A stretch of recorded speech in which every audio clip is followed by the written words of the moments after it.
I'm back with another video, Hawaii Part 3. Here we go.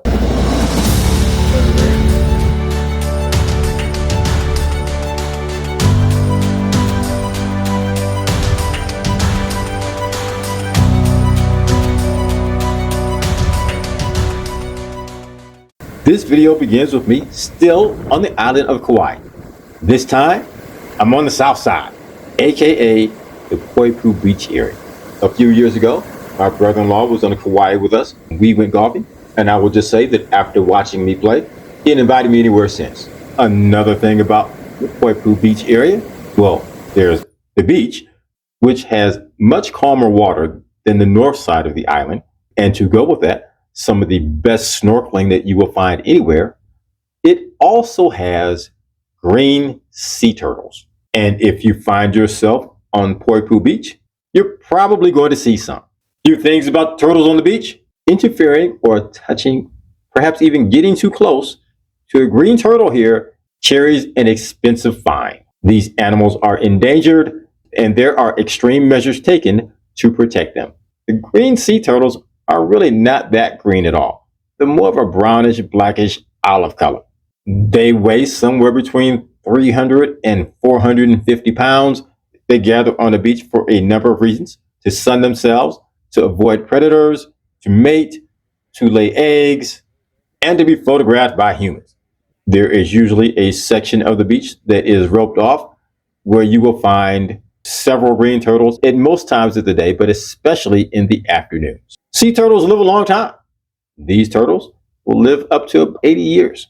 They reach maturity at about age 20. The females will lay clutches of eggs about every 2 weeks, and each one of those clutches may contain somewhere between 50 and 200 eggs at a time, which she will bury in the sand, and they will hatch and make their run for the ocean. The turtles that come to this beach to mate were also born on this beach. They return to their natal habitat.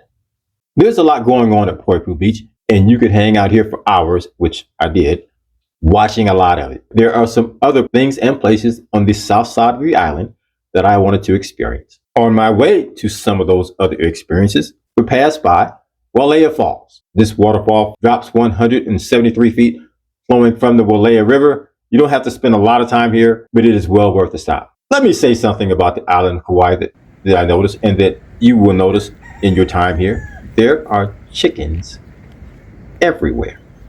Wherever you go, anywhere on this island, you will find free-range chickens just hanging out. The Polynesians brought chickens to the island of Kauai somewhere between 800 and 1,000 years ago as a food source. They have flourished since then. Chickens outnumber people on the island of Kauai 6-1. There are 500,000 chickens on this island, only about 80,000 people. There are very few places on this island where you will not find a chicken. We were sitting in a restaurant and a chicken just walked by. And I just thought to myself, this is really bold for you to be walking through a restaurant where they're serving your cousins over here. It's crazy. So now that I've gone on my chicken rant, we drive to the town of Waimea. The drive from Poipu Beach to Waimea Canyon is just under an hour. Waimea State Park is actually 2 state parks. I know this is going to sound a bit odd, but it is also part of Koke State Park. So you will find Waimea Canyon and a number of other features within these state parks. There are a number of hikes and overlooks that will make your day. But before you make your day, make sure you pay the park fee. There's a parking fee of about $15 for both of these parks. It will be money well spent. I have seen Waimea Canyon from the air. This time, we get to experience it up close and personal. I took a hike down into the canyon, and I would just say this. Remember, when you hike down the canyon, you have to hike back up out of the canyon, and that hike is not one you want to do. Let me just say this. Don't do this in a pair of flip-flops. Nope, you're going to need boots for this. Waimea Canyon is just as stunning on the ground as it is in the air, perhaps even more. I've said this in a previous video. Waimea Canyon is 14 miles long. It is 1 mile wide. It is 3,600 feet deep. It's one of those places that once you gaze upon the canyon, it's hard to look away. I stopped at just about every clearance there was to just look at the canyon again. From many viewpoints, you will see Waterfalls. This waterfall drops 800 feet to the canyon floor. 800 feet! That's a long way. You can hike to the base of the waterfall, but I will say again, this is not a hike you do in flip-flops. This is a hike you do in boots. Just letting you know. We spent a significant amount of time just awestruck by the beauty of Waimea Canyon. But there's more here to see. So we went on further into Koke State Park. And at the end of the road, you come to the Kalalau overlook. In video 1, you saw part of my experience on the Kalalau Trail along the Nepali coast. Well, this is a different view from the mountains looking down on the Nepali coast via the Kalalau lookout. And it might be even more stunning than seeing the Nepali coast from the air. It was incredible. Further up the road from there is another lookout. You can drive to the Pu'u Kila overlook, but I chose to hike. I will say along the hike, it's pretty forested, and so there's really not a whole lot to see. The most beautiful part of this hike is the destination. And many of the views will appear very similar because you're really just not that far from where you started, but they're also quite stunning. It is a cloud's eye view of the mountains, the Nepali coast, and the ocean. You'll be hard pressed to find something more beautiful anywhere. We have spent most of the day in these two state parks. It is time to head back because we plan to spend the end of this day on a catamaran cruising along the ocean, watching the sunset.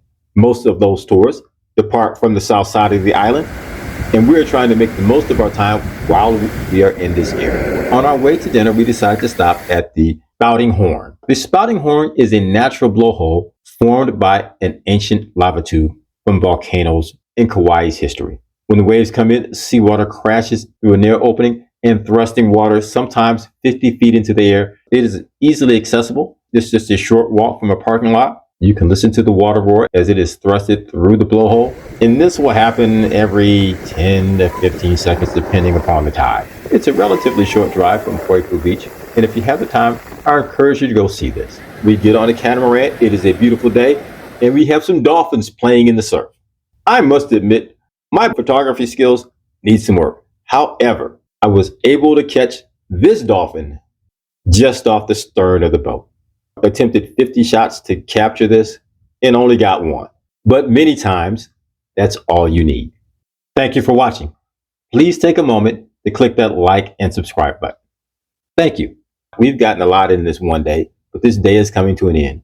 And we spend the rest of the time watching the surfers play in the waves and watching the sunset. Sunsets in this part of the world are absolutely beautiful. This was a very fitting end to a great experience. Like many of my experiences, I look forward to returning. But until then, I will leave you with these.